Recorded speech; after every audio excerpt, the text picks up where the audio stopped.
మీరు చాలా కాలంగా ఒకే చోట సురక్షితంగా, ప్రశాంతంగా ఉన్నారా? అయితే మీరు ప్రమాదంలో ఉన్నారని అర్థం.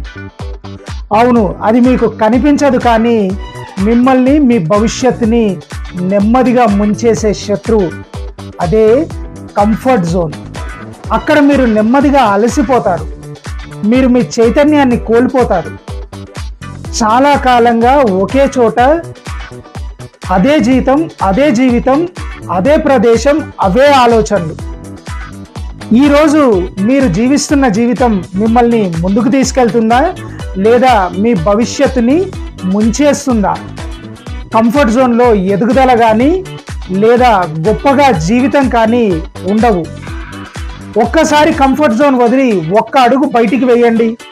మీ జీవితంలో మిరాకిల్స్ అప్పుడే మొదలవుతాయి. జూలో ఉండే సింహానికి, అడవిలో ఉండే సింహానికి తేడా గమనించండి. అడవిలో ఉండే సింహానికి భద్రత ఉంటుంది కానీ స్వేచ్ఛ ఉండదు. మీరు కంఫర్ట్ జోన్లో స్వేచ్ఛగా జీవించలేరు. మీరు మీలా జీవించాలంటే ఒక్కసారి కంఫర్ట్ జోన్ వదిలి బయటికి రండి. లేదంటే ఆ కంఫర్ట్ జోన్ మిమ్మల్ని, మీ ఆశయాలను నెమ్మదిగా సమాధి చేస్తుంది.